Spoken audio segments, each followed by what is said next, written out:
دریا و صحرا سمٹ کر پہاڑ ان کی ہیبت سے رائی۔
نعرے تکبیر۔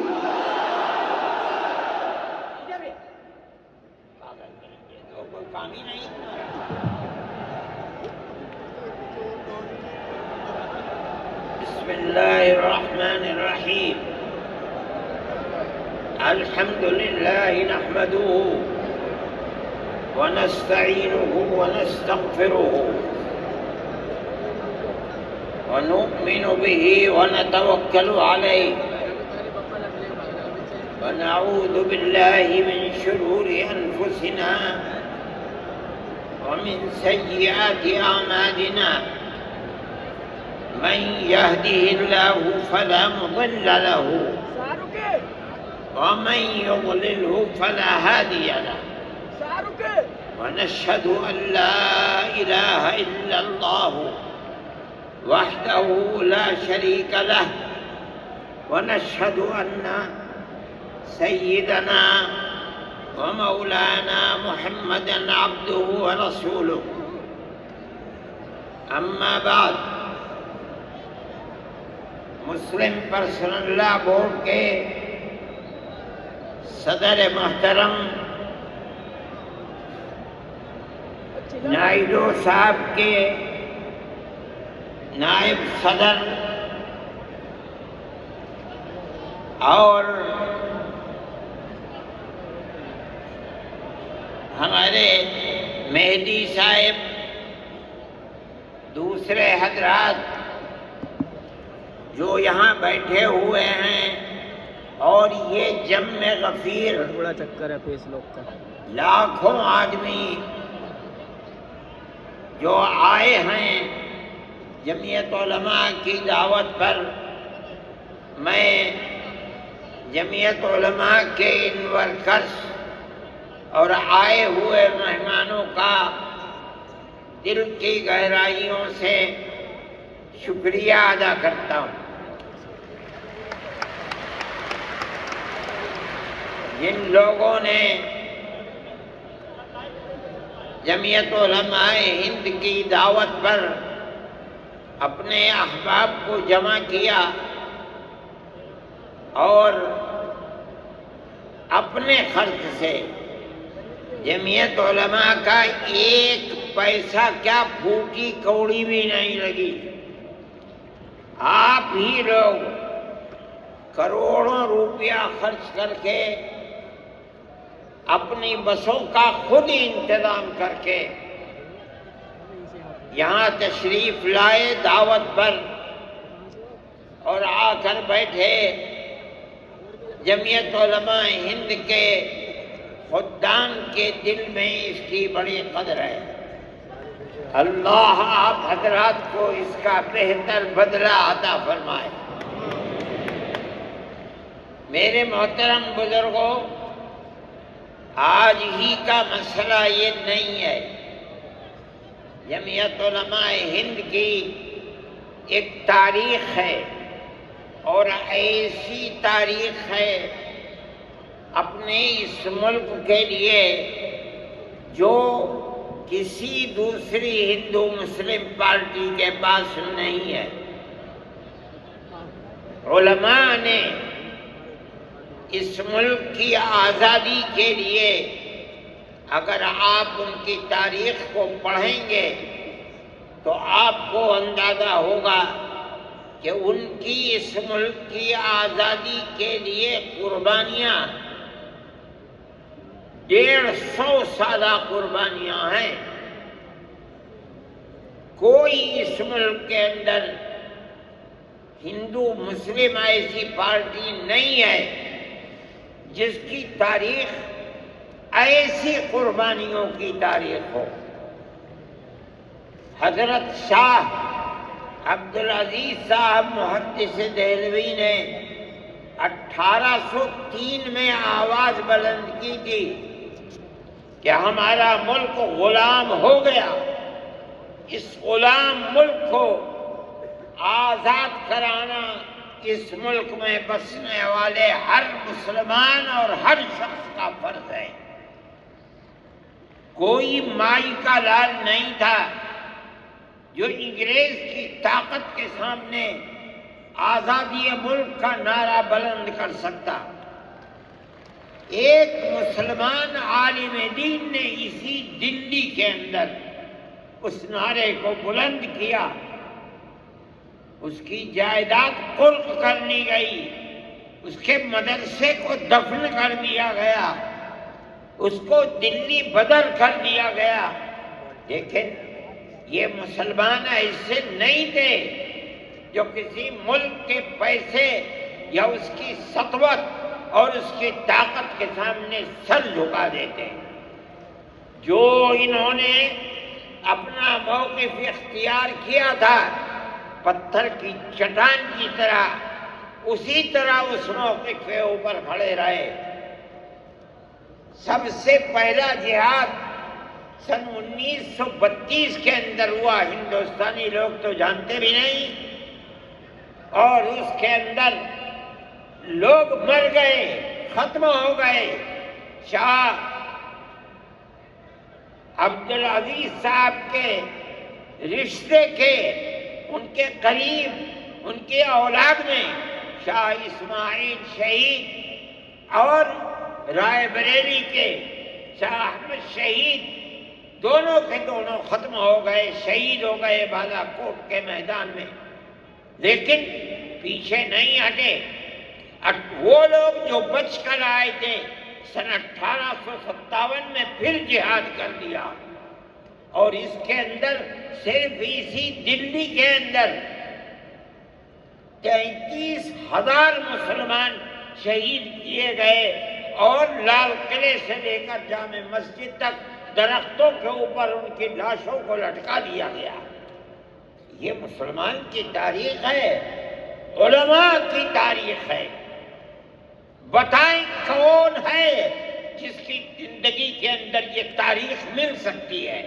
میں کہتا ہوں، لاکھوں آدمی کے سامنے کہتا ہوں، کوئی مائی کا لال ہے جس نے اس ملک کی اس طرح خدمت کی ہو جس طرح مسلمان علماء نے خدمت کی ہے؟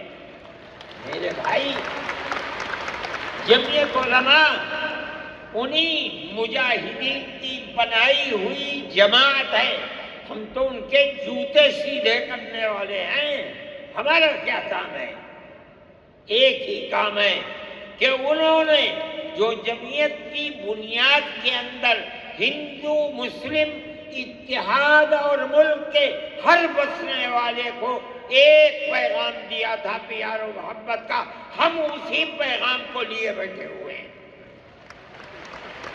ہمارا کام صرف اتنا ہے، دنیا توڑنا چاہتی ہے، حکومتیں برباد کرنا چاہتی ہیں، فرقہ پرست ذہنیت آگ لگانا چاہتی ہے، یہ نعرہ دینا چاہتی ہے کہ ہندو الگ، سکھ الگ، مسلمان الگ۔ ہم کہتے ہیں نہیں، ہندو مسلم سکھ عیسائی بھائی بھائی۔ یہ ہمارا پیغام نہیں ہے، ان بزرگوں کا پیغام ہے جنہوں نے پھانسیوں کے تختوں کو چوما، اپنے اس ملک کے لیے چوما ہے، اس کی آزادی کے لیے چوما ہے۔ اس ملک کے اندر یگانگت اتحاد جس کو آج آگ لگایا جا رہا ہے، ہمارے بزرگوں نے اسی اتحاد کے لیے اپنی قیمتی جانوں کو قربان کیا ہے، اور ان کا مقصد یہ تھا کہ ملک آزاد ہو جائے، حکومت ایسی بننی چاہیے جو حکومت سیکولر حکومت ہو، کسی کا حق نہ جائے۔ کانگریس اس لیے نہیں بنی تھی، یہ 1803 کی آواز ہے کہ ملک غلام ہو گیا، جہاد کرنا فرض ہے۔ کانگریس کا تو وجود بھی نہیں تھا، کانگریس تو 28 دسمبر 1985 کو بنی ہے، اور اس کا پہلا اجلاس بمبئی کے اندر ہوا ہے۔ آپ لوگ سمجھیں اس کو، کانگریس ملک کو آزاد کرانے کے لیے نہیں بنی تھی، کانگریس کی تجویز موجود ہے۔ وہ کہتے ہیں کہ ہندو مسلم ملک کے بسنے والوں کی اس جنگ و جدال سے دو جہاد، سن 32 کا 1857 کا، اس جہاد کے نتیجے میں جو برطانیہ کی حکومت اور ہندوستان کی حکومت میں دوری پیدا ہو گئی ہے، کانگریس کا مقصد تھا کہ اس دوری کو ختم کر دیا جائے، ملک کو اپنے گردن سے زنجیر غلامی کی نکال کر توڑ دیا جائے، کانگریس کا مقصد نہیں تھا۔ میں آپ سے کہتا ہوں یہ بات ہے، اور کانگریس کی تجویز میں موجود ہے، کوئی اس کی تردید نہیں کر سکتا۔ کسی نے حضرت گنگوہی رحمت اللہ علیہ سے پوچھا کہ ایک جماعت بنی ہے جو ہندوؤں نے بنائی ہے انگریز کے ساتھ مل کر، کیا مسلمان اس جماعت میں شریک ہو سکتا ہے؟ حضرت نے فتویٰ دیا اور یہ کہا کہ جس طرح اپنے کاروبار میں ہندو مسلمان شریک ہو سکتا ہے، اسی طرح اس پارٹی کے اندر بھی ہندو مسلمان شریک ہو سکتا ہے، بشرطے کہ دین کو کوئی نقصان نہ پہنچے۔ اس فتوے کا نام ہے نصرت الابرار، جو پرانی مکتبیں ہیں، لائبریریاں ہیں، یہ آج بھی وہاں موجود ہے۔ یہ صرف فتویٰ نہیں ہے، یہ اس لیے ہے کہ یہ اشارہ ہے کہ مسلمانوں کو کانگریس کے ساتھ شریک ہونا چاہیے، اور کانگریس کے اس نظریے کو بدلنا چاہیے، کانگریس کے اندر مستقل غلامی کی زنجیر کو توڑنے کے لیے اور انگریز کے ساتھ جہاد کرنے کے لیے تیار کرنا چاہیے۔ مسلمان جوخ در جوخ اس کے اندر شریک ہوئے، کانگریس کے اس نظریے کو بدل دیا اور کانگریس کو ملک کی آزادی کے لیے کھڑا کر دیا۔ یہ مسلمان کا، علماء کا، جمعیت علماء کا کردار ہے۔ کوئی مانے نہ مانے، تاریخ میں لکھی ہوئی چیزیں ہیں، ہم سے پوچھے ہم وہ تاریخ کی لکھی ہوئی چیزیں لیں گے۔ ہماری تاریخ کو مٹا دیا گیا، وہ طبقہ جو آج ملک کے اندر اسلام اور مسلمانوں کو دفن کرنا چاہتا ہے، وہ ہماری تاریخ کو دفن کرنے کے اندر کامیاب ہو گیا۔ مگر ہم کہتے ہیں یہ ہماری تاریخ ہے۔ میرے بھائی، ملک اسی طرح چلتا رہا، جیسے جیسے آزادی قریب آتی رہی، جمعیت علماء ہند وہ تنہا ایک جماعت تھی جو برابر موتی لال نہرو، جواہر لال نہرو، گاندھی جی سے یہ بات کہتی رہی کہ ہمیں ضمانت دو، ہم 143 سال ہیں ہماری زندگی، جہاد کی زندگی، ہمیں یہ ضمانت دو کہ ملک آزاد ہوگا تو اس کا کردار سیکولر کردار ہوگا، دستور سیکولر دستور ہوگا، جس کے اندر ہندو، مسلمان، سکھ، پارسی، عیسائی ہر ایک کو اپنے مذہب کے ساتھ جینے کا حق ہوگا، اور حکومت کا کوئی مذہب نہیں ہوگا۔ ہمارے پاس تجویزیں موجود ہیں، برابر ہمیں مفتی کفایت اللہ صاحب جو جمعیت علماء کے اس وقت صدر تھے، نام لے کر ان کے پاس موتی لال نہرو، گاندھی جی، یہ لوگ اپنی ورکنگ کمیٹیوں کی تجاویز بھیجتے ہیں، مفتی صاحب کرم فرما، مفتی صاحب یہ ہے کہ ہمارا ملک جب آزاد ہوگا ہم گارنٹی دیتے ہیں کہ ملک سیکولر ملک ہوگا۔ اس کا کیا مطلب ہے؟ ہمارا کردار، ہمارا مذہب، ہمارا وقت، ہر چیز آزاد رہے گا۔ مسلمان جس طرح چاہے گا اپنی زندگی گزارے گا، اپنے مذہب کو سینے سے لگا کر زندگی گزارے گا۔ میں یہ بات صرف ہوائی نہیں کہہ رہا ہوں، آپ غور سے اس تحریر کا ایک ایک لفظ سنیں۔ ہری پور ضلع سورت کا اجلاس عام جو 19، 20، 21 فروری 1938 میں، 47 میں ملک آزاد ہوا، یہ اجلاس 1938 میں، اس سے بھی 9 سال پہلے، یعنی آج کے مقابلے میں 80 سال پہلے یہ اجلاس ہوا تھا۔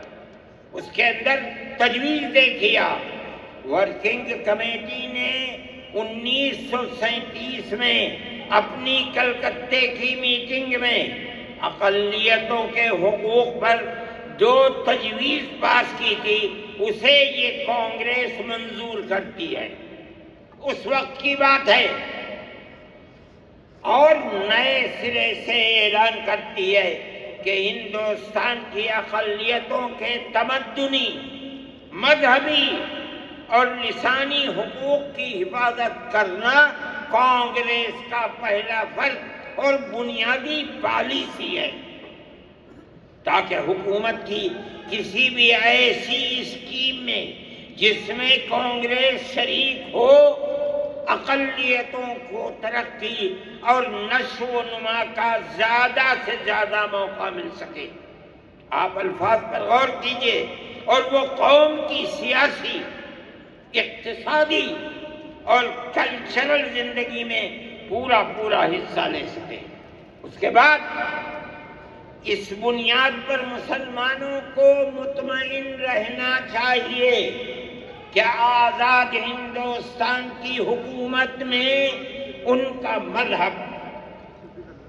مذہبی فرائض، اذان، نماز، جمعہ، عید، روزہ، حج، زکوٰۃ، مذہبی تبلیغ، مساجد، مقابر، قربانی، مذہبی جلوس، مذہبی جلسے وغیرہ جملہ مذہبی رسوم اور مذہبی ادارے محفوظ ہوں گے، اور اسی طرح ان کی تہذیب و تمدن، ان کے تعلیمی ادارے، خانقاہیں، امام باڑے، عیدگاہیں، تکیے، کربلائیں، آثار قدیمہ، اوقاف وغیرہ سب محفوظ ہوں گے، اور اسی طرح ان کی زبان، ان کی شاعری، رسم الخط وغیرہ سب کے سب آزاد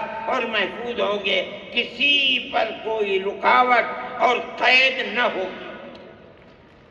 جو میں آپ سے کہہ رہا ہوں، آپ دیکھیے، یو پی کانگریس کا شائع کردہ election board, National Herald press, Lucknow, 1946 کے اندر، شاید 10 فروری ہے جو میں نے نقل کیا ہے، وہ مٹا ہوا تھا، اس کے اندر یہ بلیٹن شائع ہوا ہے۔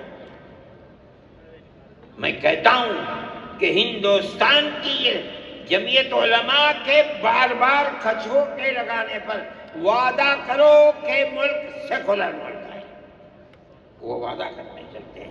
میں آج آپ سے پوچھتا ہوں کہ اس میں سب سے پہلی چیز ہے کہ مسلمانوں کا مذہب اور مذہبی فرائض محفوظ رہیں گے۔ آج میں پوچھتا ہوں، ملک کی آزادی کو 70-80 سال ہو رہے ہیں، بتائیے کیا محفوظ ہے مسلمانوں کا؟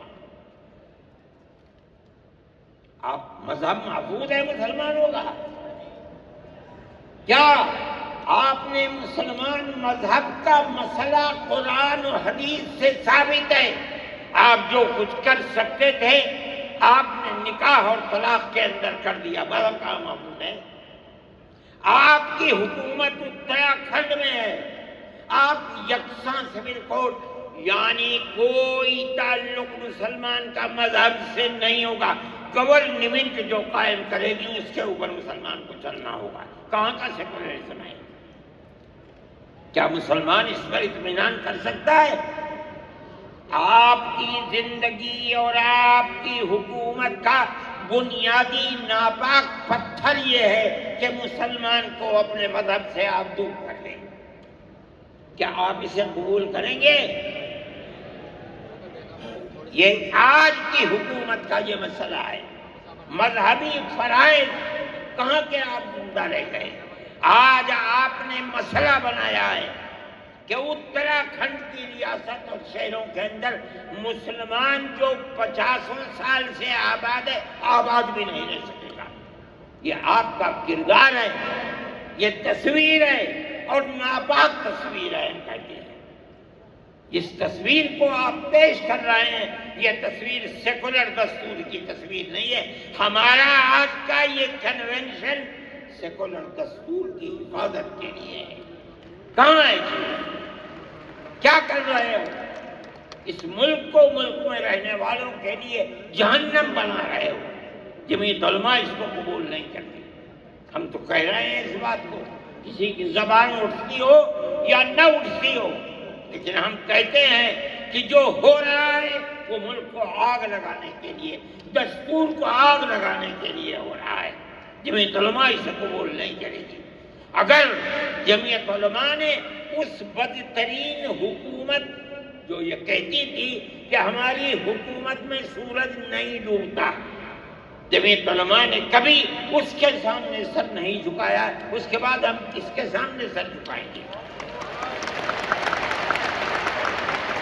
ہمارا سر صرف ایک اللہ کے سامنے جھکتا ہے اور کسی کے سامنے نہیں جھکتا۔ میرے بھائی، آپ ایک اس کو لیتے ہیں، میں کہتا ہوں اے تو بیٹھا، آپ کیا کہتے ہیں؟ اس کے اندر جہاں ہے وہاں اسی طریقے سے اوقاف وغیرہ سب محفوظ ہوں گے۔ اوقاف محفوظ ہیں، یہ آپ کے سامنے حضرت مولانا بیٹھے ہوئے ہیں، تقریر کی ہے۔ اوقاف کو ہڑپنا چاہتے ہیں۔ ہماری مسجدیں اسی دلی کے اندر 400 500 سال کی مسجدیں ہیں، جس میں جمعیت علماء کا دفتر بنا ہوا ہے، عبد النبی اکبر کے زمانے کی مسجد ہے۔ اور کتنی مسجدیں جن کے پاس اوقاف، اللہ اکبر، لاکھوں کروڑ کے اوقاف ہیں۔ جونپور میں جا کر کے دیکھو کیسی مسجدیں ہیں، دلی کے قرب و جوار میں دیکھو کتنی بڑی بڑی مسجدیں ہیں۔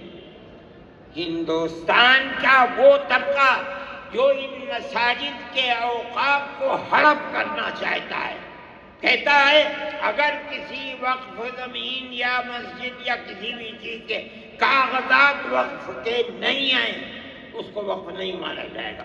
کون 500 سال پرانے کاغذات لا کر کے پیش کر دے گا؟ قانون یہ تھا کہ جو مسجد بنی ہے، جو وقف پر بنتی ہے، وہ وقف ہے۔ آپ کو کیا درد ہے کہ آپ اس اوقاف کو ختم کرتے ہیں؟ اس کا مطلب ہے مسلمانوں کی زمین کو ہڑپ کرنا چاہتے ہو، حرام کھانا چاہتے ہو، اس لیے ان اوقاف کو ہڑپ کرنا چاہتے ہو۔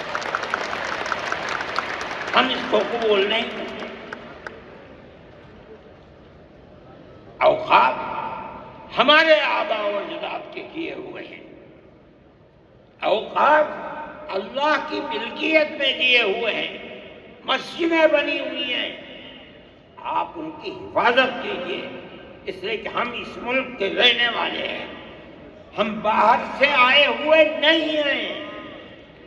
اگر ہندو گوجر ہے، مسلمان بھی گوجر ہے. اگر ہندو جات ہے مسلمان بھی جات ہے. اگر ہندو راجپوت ہے مسلمان بھی راجپوت ہے. جاؤ دیکھو کشمیر کے اندر اگر ہندو برہمن ہے مسلمان بھی برہمن ہے.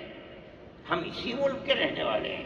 کسی کو اچھا لگا یہ مذہب وہ اس مذہب میں چلا گیا, کسی کو یہ مذہب اچھا لگا وہ اس مذہب میں چلا گیا. کیا مذہب کی بنیاد پر اس ملک کے اندر آپ ہمیں جینے کا حق نہیں دیں گے؟ ہم اپنے جینے کا حق کو لیں گے. آپ نے جس سیاست کو اختیار کیا, آپ 2 الیکشن پہلے دیکھیے کس قوت کے ساتھ بی جے پی آئی تھی. آپ نے جس پالیسی کو اختیار کیا, سیکولرزم کو آگ لگانی چاہیے, اس کا نتیجہ اس الیکشن میں کیا ہوا؟ بی جے پی ہار گئی.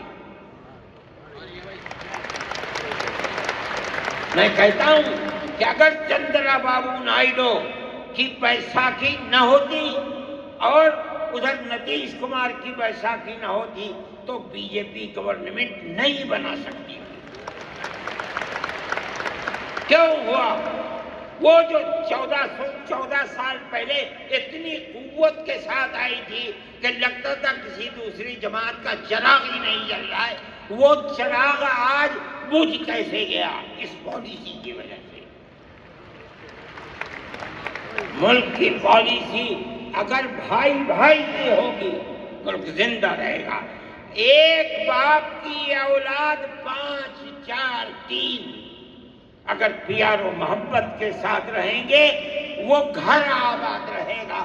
اگر دشمنی ہوگی سب برباد ہو جائیں گے. ہماری یہ پالیسی ہے کہ ہندو مسلمان سکھ عیسائی سب ایک دوسرے کے ساتھ بھائی بھائی ہیں. آپ اس پالیسی کو کیوں مخالفت کرتے ہیں؟ ہم اسی طرح چلتے ہیں. جمعیت علماء ہند کا یہی کردار ہے. جمعیت علماء ہند آج بھی یہی کرتی ہے. میں نے ابھی چند مہینے ہوئے میوات کے اندر لوگ لٹ گئے, پس گئے, ان کو جمع کیا. ہم نے ان سب کو 1 لاکھ یا 2 لاکھ روپئے دیے جا کر کے. مسلمان بھی تھے ہندو بھی تھے. ہم نے ان کو دیا, وہ خوش ہو گئے. ہم ہر سال تقریباً 1.5 کروڑ روپئے دیتے ہیں بچوں کو جو پڑھنے والے ہوتے ہیں, جو غریب ہوتے ہیں, اونچی تعلیم کے لیے.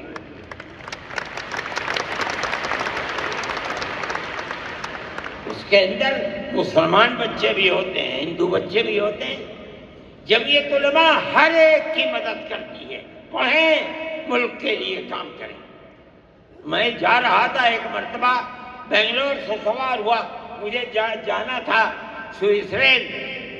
ایک میٹنگ تھی وہاں سعودی عرب کی, سوئٹزرلینڈ کے اندر. میں جب گیا جہاز کے اندر صبح ہوئی تو میں نے چائے وائے پی. میرے پاس جو پائلٹ تھا چلانے والا وہ آیا, میرا شکریہ ادا کرنے لگا. آپ نے بڑی محبت کے ساتھ. میں نے سوچا کیا بات ہے, کیا آپ کیوں؟ کہنے لگے کہ مجھے اس جگہ تک پہنچنے میں جمعیت علماء اگر مدد نہ کرتی میں نے کچھ کر سکتا. مجھے حیرت ہو گئی کہ کیا بات ہے یہ. ہم ہر ایک کی مدد کرتے ہیں. کیرلا کے اندر سیلاب آیا, لوگ لٹ گئے, مر گئے. ہم نے مکانات کی مرمت کی. ہم نے مکانات کو اثر نو بنوایا بھی. میں نے چابیاں بھی دی اور تمام میڈیا نے اس کو دکھلایا.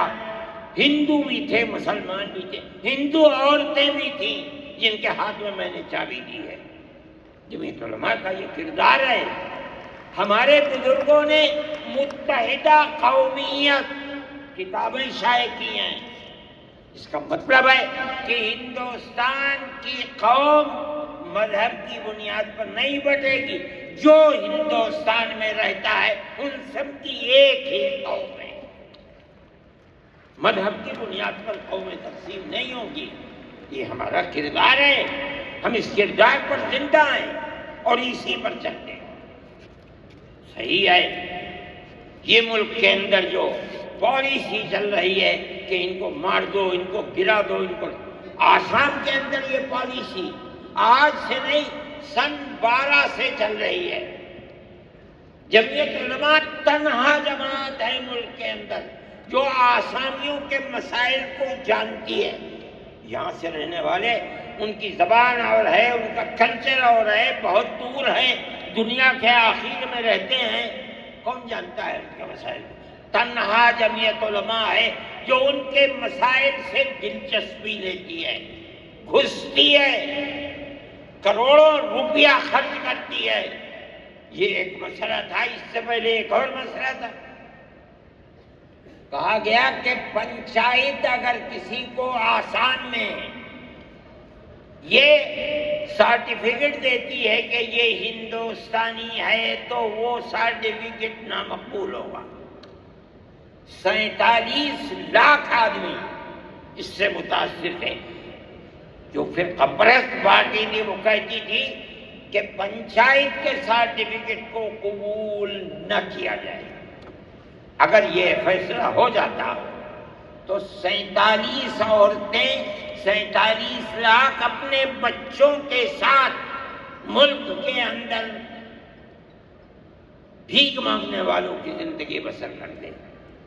ہم نے سپریم کورٹ کے اندر اس کو چیلنج کیا۔ سپریم کورٹ کہا جاتا ہے، لیکن در حقیقت یہ ملک میں بسنے والے ان غریب اور لاچار لوگوں کی پناہ گاہ جن کے سامنے ملک میں کوئی راستہ نہیں بچتا تو وہ کورٹ میں پہنچتے ہیں کہ ہماری مدد کرو۔ ہم پہنچ گئے، اپنے لیے نہیں، ان غریبوں کے لیے پہنچے جو 47 لاکھ تھے۔ آپ نہیں جانتے اس کے اندر 24 لاکھ ہندو عورتیں تھیں۔ آپ سمجھے؟ اور جمعیت علماء گئی۔ میں بہت پریشان تھا کہ الہ العالمین کوئی مدد کرنے والا علاوہ تیرے کوئی مدد کرنے والا نہیں ہے۔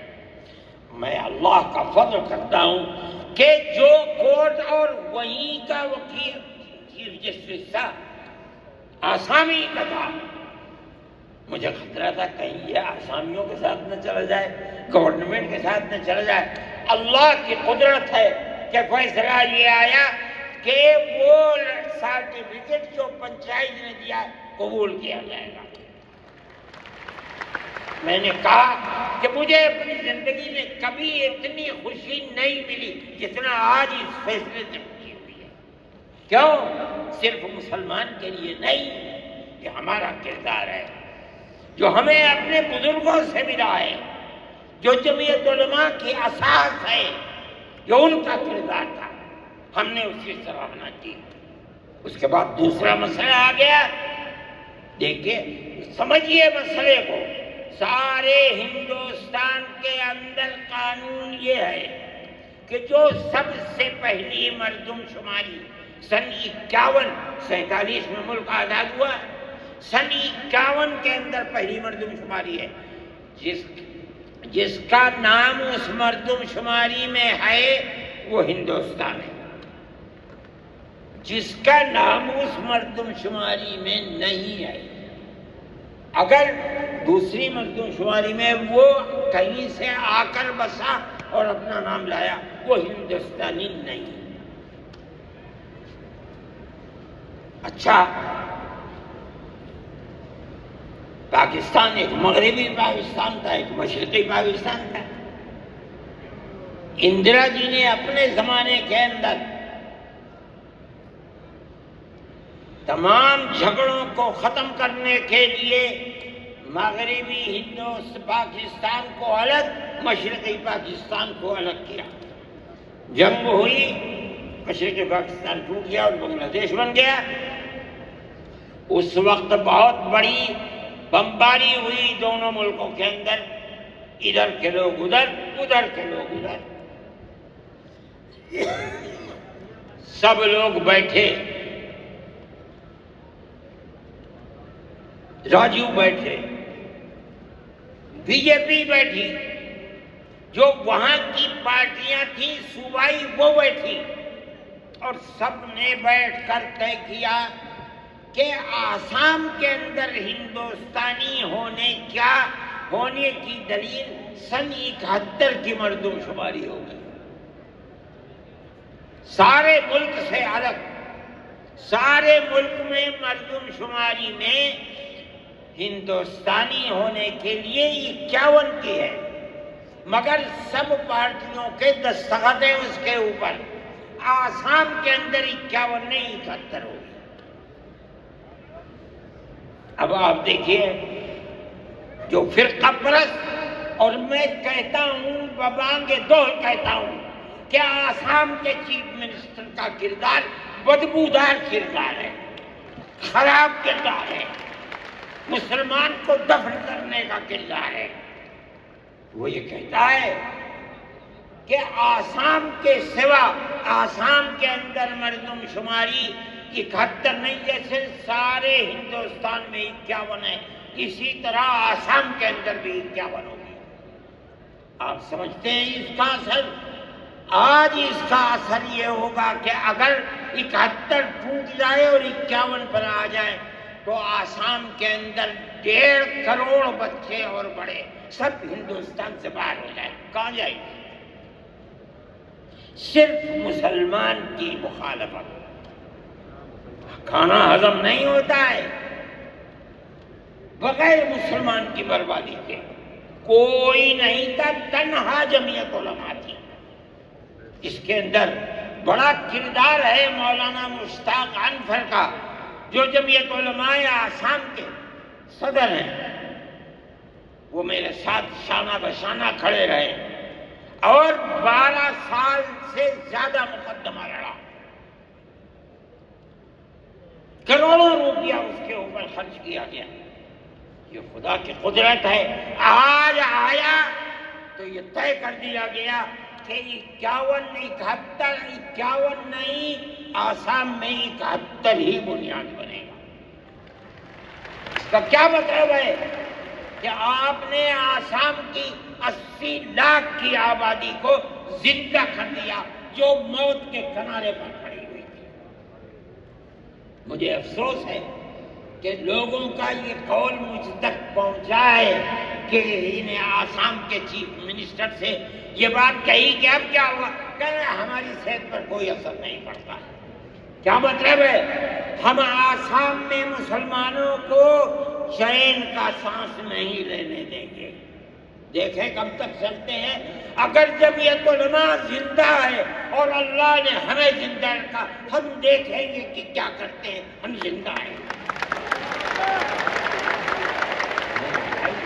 یہ جمعیت علماء کا کردار ہے، ہم اس کے پیچھے چلتے ہیں.